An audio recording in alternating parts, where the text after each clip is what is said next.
कैसा सुशासन है कि टोपी और दाढ़ी देख करके पीटा जा रहा है? नहीं, बिल्कुल बेबुनियाद इस ढंग का आरोप बिल्कुल गलत। दाढ़ी देख करके गाली दिया और जो पीड़ित है उनका हम बयान बता रहे हैं। अब पीड़ित झूठ बोल रहे हैं कि सच बोल रहे हैं, आप तय कर लीजिए। और पीआर बॉन्ड पर उनको रिहा किया गया तो वो भी वहाँ दस्तावेज थे। नहीं, उनके गुनाह क्या थे कि पीआर बॉन्ड की जरूरत पड़ गई? कोई अगर ट्रैफिक तोड़ रहा है तो चालान होता है, गाड़ी जब्त होती है, इस तरह से मारना और पीआर बॉन्ड क्या? पुलिस ने गलत किया कि मैं कहा कि पीआर बॉन्ड था तो इसका मतलब वो थाना गए थे। कोई यह नहीं कह सकता कि थाना नहीं गए थे। उन्होंने कानून का पालन किया, लेकिन जिनको कानून का पालन कराना था उन्होंने गुनाह किया। आया था सर बांका से, जहाँ पे छोटे छोटे बच्चों से जबरदस्ती धार्मिक नारे लगवाए गए। तो सवाल ये है कि क्या बिहार भी अब उत्तर प्रदेश की तरह धार्मिक? अरे बिहार गलत करिएगा नपिएगा। अब सब जगह मुख्यमंत्री जी ने सीसीटीवी कैमरा लगवा दिया है, महिला डेस्क लगवा दिया है।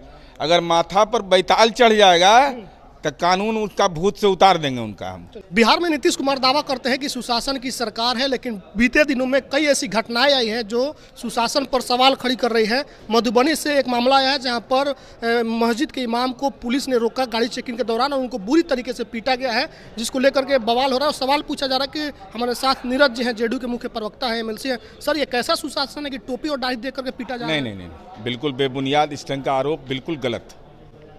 कोई टोपी और दाढ़ी देख करके धर्म और जाति के आधार पर होता है? यह सच है कि पुलिस चेकिंग हुआ, यह सच है कि पुलिस चेकिंग को वो पार कर गए, यह सच है कि पुलिस को यह व्यवहार नहीं करना चाहिए था, और यह भी सच है कि राष्ट्रीय जनता दल ने या किसी ने यह जानकारी एसपी को नहीं दिया, बल्कि यूट्यूब से एसपी को जानकारी मिली। उन्होंने मौलाना साहब को खबर किया, 8 से 10 आदमी एसपी साहब के बुलावे पर गए और एसपी साहब ने डीएसपी हेडक्वार्टर को जांच का आदेश दिया। डीएसपी हेडक्वार्टर ने जांच किया, चूंकि सीसीटीवी फुटेज है, अब तो अब कोई पाप किसी का छिप नहीं सकता है, और पीआर बॉन्ड पर उनको रिहा किया गया तो वो भी वहाँ दस्तावेज थे। नहीं, उनके गुनाह क्या थे कि पीआर बॉन्ड की जरूरत पड़ गई? कोई अगर ट्रैफिक तोड़ रहा है तो चालान होता है, गाड़ी जब्त होती है, इस तरह से मारना और पीआर बॉन्ड क्या? पुलिस की सामान्य प्रक्रिया है।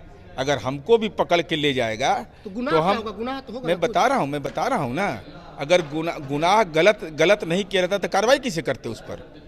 पुलिस ने गलत किया तो हम तो कह रहे हैं कि आवेदन कोई नहीं दिया, एसपी ने खुद बुला करके जब पीड़ित परिवार ने अपनी बात कही तो पूरे मामले की जांच 24 घंटा के अंदर रिपोर्ट देने के लिए कहा गया और कार्रवाई। चूंकि मैं कहा कि पीआर बॉन्ड था तो इसका मतलब वो थाना गए थे। कोई यह नहीं कह सकता कि थाना नहीं गए थे। उन्होंने कानून का पालन किया, लेकिन जिनको कानून का पालन कराना था उन्होंने गुनाह किया तो कार्रवाई हुई। डीएसपी साहब पर भी उन्होंने बड़ा आरोप लगाया। डीएसपी को लेकर कहा कि उन्होंने दाढ़ी देख करके गाली दिया और जो पीड़ित है उनका हम बयान बता रहे हैं। अब पीड़ित झूठ बोल रहे हैं कि सच बोल रहे हैं, आप तय कर लीजिए। मैं नहीं जानता हूँ, मैं इतना ही जानता हूँ कि 4 या 5 हिंदू ही थे, हिंदू एसपी है तो बचा लेना चाहिए था धर्म के आधार पर। कार्रवाई की है। और तेजस्वी यादव जी, आप यह क्या कर रहे हैं? ध्रुवीकरण करवाते हैं इस ढंग का अपराध का ध्रुव के नाम पर। आपने क्या कह दिया फेसबुक में कि राहुल झा नाम का एक लड़का है जिसको बेरहमी से पीटा गया। सच है यह? आपको पता है कि आपके साथियों ने आपको सही जानकारी नहीं दिया? राहुल झा जिंदा है और उसने खुद अपने आप को डीएमसीएच रेफर करवा दिया, हल्ला कर दिया कि हम मर गए। तेजस्वी यादव उस पर लिख रहे हैं अन्य घटनाक्रम के बारे में। आया था सर बांका से, जहाँ पे छोटे छोटे बच्चों से जबरदस्ती धार्मिक नारे लगवाए गए। तो सवाल ये है कि क्या बिहार भी अब उत्तर प्रदेश की तरह धार्मिक? अरे बिहार में कहा? बिहार में अभी स्टेट इलेक्शन कमीशन का रिपोर्ट सैंपल सर्वे देख लीजिए। सबसे कम धर्म के आधार पर और जाति के आधार पर वोटिंग करने का ट्रेंड बिहार का है। अभी तो आया है रिपोर्ट भाई, सैंपल सर्वे हुआ है स्टेट इलेक्शन कमीशन का और नेशनल इलेक्शन कमीशन का। इसलिए बिहार उस मामले में बिहार के लोग बहुत सचेत रहते हैं। डीएसपी पर कार्रवाई की मांग लगातार हो रही है, जो उस पर कार्रवाई आप लोग करवाएंगे? कार्रवाई करना नहीं करना हमको जो जानकारी हमने लिया है, अरे हम तो बोल रहे हैं, कहाँ कोई धरना प्रदर्शन है? पूरा परिवार संतुष्ट है।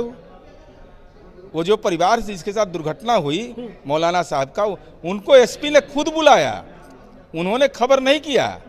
एसपी साहब ने खुद बुला कर से उनसे बात करके पूरी जानकारी ली। वो भी यूट्यूबर को हम धन्यवाद देते हैं जिसने इस घटना का उद्भेदन किया, नहीं तो कहाँ जानकारी मिलती। तो राजद के इतने विधायक थे, जिला अध्यक्षता, प्रखंड अध्यक्षता, क्या कर रहे थे। और तेजस्वी यादव रात में आप लाइव कर करके धार्मिक आधार पर तरह तरह की टिप्पणी करते, ये शोभा देता है आपको। राज्यपाल से भी वो मुलाकात कर रहे थे, तो राज्यपाल को गलत खबर कर दिया ना, जिंदा आदमी के बारे में कह दिया कि मर गया। महामहिम उनसे भी हमने सवाल पूछा कि जब चुनाव करीब आया तब तेजस्वी को मुसलमानों का घर दिख रहा, पहले तो नहीं दिखता है, तो मैं उनसे सवाल पूछा, लेकिन आपसे अरे हम इस सब सवाल पर नहीं बोलते हैं। उनको अपने पिताजी से पूछ लेना चाहिए कि भागलपुर के दंगा के कातिल को मौरी पहना रहे थे वहाँ सोनपुर में, नीतीश कुमार यही काम किए हैं। देश में उदाहरण है, कोई बता दे देश के अंदर ऐसा हुआ हो कि दंगा पीड़ितों को जो बरसों से बेदखल थे घर से, उनको ले जाके घर बसा दिया, उनके जमीन पर दखल कब्जा दिलवा दिया।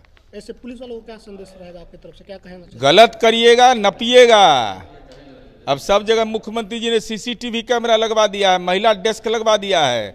अगर माथा पर बैताल चढ़ जाएगा तो कानून उसका भूत से उतार देंगे उनका हम। चलिए शुक्रिया। तुम्हारे साथ नीरज जी थे, इन्होंने कहा कि जो अब गलत करेगा उस पर कार्रवाई होगी। नीतीश कुमार ने हर जगह सीसीटीवी कैमरे लगा दिए हैं और इस पर जो आरोप लग रहे हैं कि धार्मिक वजह से मारा गया, तो उन्होंने उससे इनकार किया और कहा कि बेबुनियाद है। अगर धार्मिक मामला होता तो यहाँ के एसपी भी हिंदू थे, अगर वो चाहते तो बचा लेते, लेकिन उन्होंने उन सभी पर कार्रवाई किया जो दोषी थे, और जो भी दोषी होगा बचेगा नहीं। साथ ही लालू यादव और तेजस्वी यादव पर इन्होंने बड़ा आरोप लगाया, कहा कि वो लोग इसका ध्रुवीकरण कर रहे हैं और धर्म की राजनीति करना चाहते हैं। वीडियो पर आपकी क्या कुछ प्रतिक्रिया करना जरूर लिखिएगा। बहुत बहुत धन्यवाद।